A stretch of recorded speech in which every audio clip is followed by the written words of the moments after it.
tabula rasa. Say it with me. If you're sitting in front of your computer, just get involved. Say it with me. 1, 2, ready, go. Tabula rasa.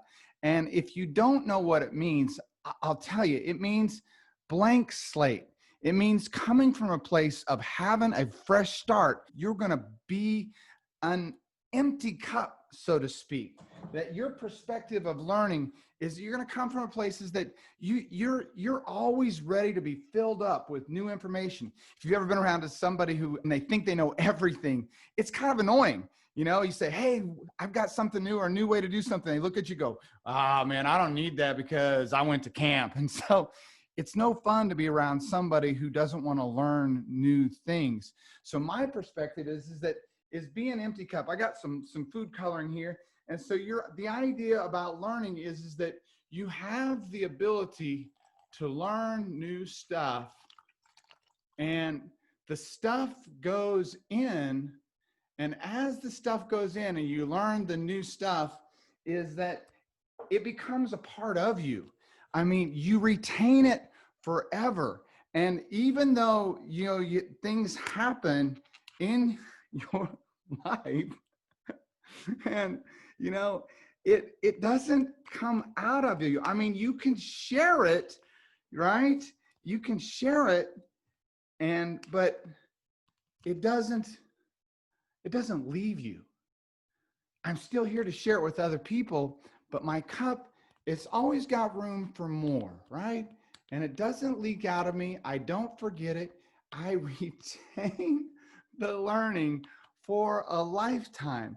Tabula rasa says, look, I will always be an empty cup in my desire to learn new stuff. And that no matter what happens, there's always room for more.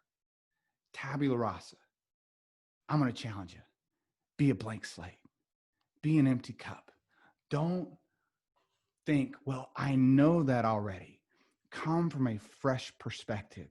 Be ready to get filled up with more stuff, and the stuff becomes a part of you, so you always have room for more. Tabula rasa is a powerful concept because it challenges us to come from a place of open heart and open mind when taking on a new challenge. And this is especially true for you as a post-secondary student who want to create a fresh start for yourself in your life. Oftentimes, what we know keeps us from seeing what's possible for us in our lives. There's a Hawaiian concept. It's called LOLO. It means crazy. I say it's crazy because it also means that LO, we lock on to something being true. We lock out the possibility of something being different. LOLO, it's crazy. As a post-secondary student, my challenge for you is to not be LOLO, to not be crazy, to not lock on to ideas like I can't contribute or participate as much because I'm older, or it seems childish, or maybe that's the best way that we learn, is to have a childlike sense of amazement in the world. Or I can't do well in math because, math has never really been a good thing for me. Or I've never been good at studying in the past, so I'm probably not going to be good now. The reality is those are just opinions that you've made about yourself before you gained all the experience that you've gained in recent years. When we open our minds up to what we can accomplish and stop thinking that events have meanings, it's amazing what we can accomplish it. You know what I'm talking about, believing that events have meanings. Nothing will hurt you more as a student enrolled in a post-secondary program than believing that things have meanings. That's crazy thinking. Events don't have meanings. We assign meanings to events. I struggled in school means that I will struggle in college. Not true. I've not been very outgoing in the past. It means I won't be outgoing in the future. Not true. That's just us assigning a meaning to something. Events don't have meanings. We assign events to meanings based upon what we think or based upon our context. I want to challenge you, this idea of being childlike in our approach to college, is having that sense of amazement in our life, is always being prepared to be amazed with something that new comes up. Folks, events don't have meanings. We assign events to meanings. Take a look at this video. I think you'll like it. I guess you heard about my terrible misfortune. Oh. Yeah, my great uncle died. Oh, that's bad. No, that's good. How come? Well, when he died, he left me $50,000. Oh, that's good. No, that's bad. How come? Well, when the Internal Revenue got through with it, all I had left was $25,000. Oh, that's bad. No, that's good. How come? Well, I bought me an airplane and learned to fly. Oh, that's good. No, that's bad. How come? Well, I was flying upside down the other day and I fell out of the darn thing. Oh, that's bad. No, that's good. How come? Well, I looked down under me and there's a great big old haystack. That's good. No, that's bad. How come? Well, I got a little closer. I saw a pitchfork aimed right at me. Oh, that's bad. No, that's good. How come? I missed a pitchfork. Oh, that's good. No, that's bad. How come? I missed a haystack, too. That's bad. No, that's good. How come? Well, I bounced around a few minutes. An ambulance came and took me to the hospital. Oh, that's good. No, that's bad. How come? That's good.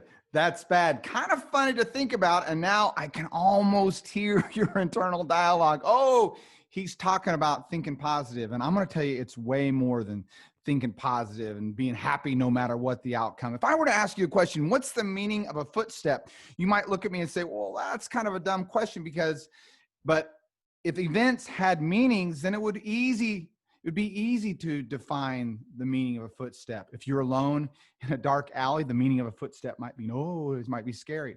If you're waiting at home for a loved one to come home on a dark, stormy night, the meaning of a footstep might be elation and joy. If you were climbing the summit of Mount Everest, the meaning of a footstep might be getting one step closer to your goal.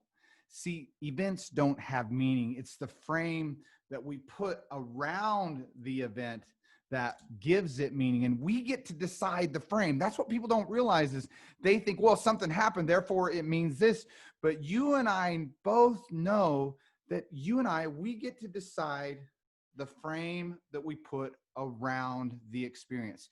Hang on, stay with me. This is some pretty cool stuff. I did a live event at North Dakota State University with the freshman class, students who are the same age as you, some are having the same challenges that you are having right now. And we talked about the power of the reframe. Pay close attention. I think you'll like the meaning that you get from this, the power of the reframe.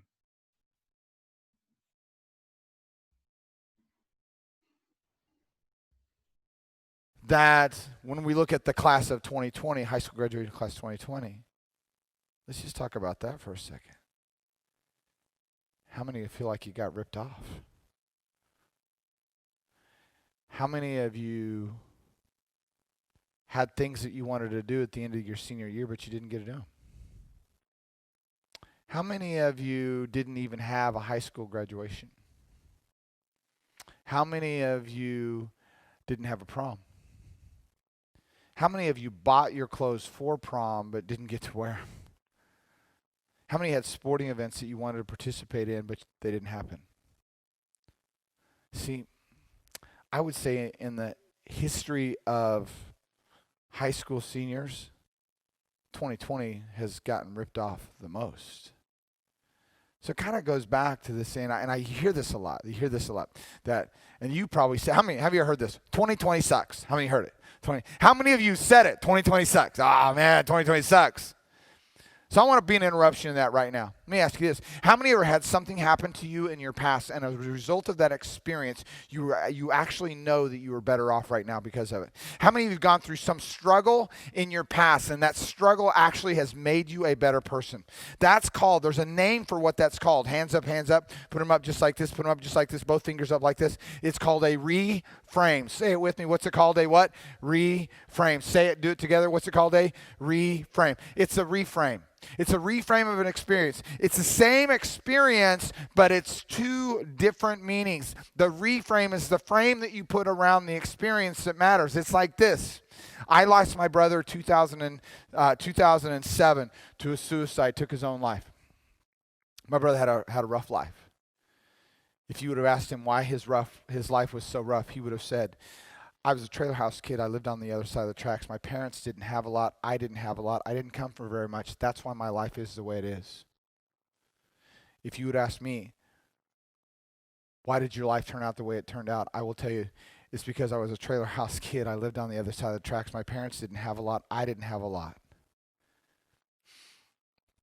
See, raised in the same house, shared the same bedroom. Only difference was 15 months in age. But it's the frame that you put around it. You ever been driving down the road, maybe, and you see a sign that says steep grade, curvy roads ahead? How many ever see that? Some people will look at that and say, oh, steep grade, curvy roads ahead. It's going to be scary in front of me. I'm a motorcycle rider. I've been a motorcycle rider my whole life. When I see steep grade, curvy roads ahead, I'm like, playground. Some people see dangerous roads. Some people see a playground. It's the frame that you put around it that matters.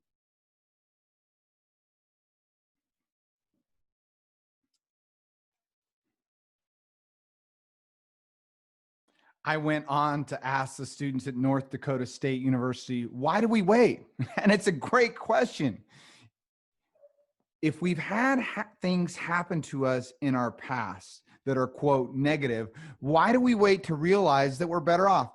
Don't you know that we'll look back upon the events of 2020 and know that you were absolutely better because of it? Why wait 5 years? Why wait 5 months? Why wait 5 minutes to have that learning when we can have it right now? What if we just made the decision right here, right now, to know that we're actually better off because of the experience? That's what successful people do. It's not about thinking positive. It's about knowing that every struggle, every setback, every challenge that you have is making you better. That these experiences in your life right now are making you a better person, that they're giving you appreciation and gratitude and helping you see the value of human interaction, helping you learn in different ways. You get to decide the meaning of 2020 based upon the frame that you put around it. Tabula rasa. It's a powerful concept. Blank slate. You get to choose the frame. It's not just about thinking positive, folks. It's about knowing that you're better off, that you've been strengthened, that you've been given courage, that you're a better human. That's the kind of leader that others will follow. And right now, you're developing those habits to put some play, it's right back there, put some play around your life and know that you're going to be the kind of person that puts the right frame around the experiences so that people will follow you and so that you will follow yourself. Tabula rasa. Events don't have meaning. You get to choose the frame.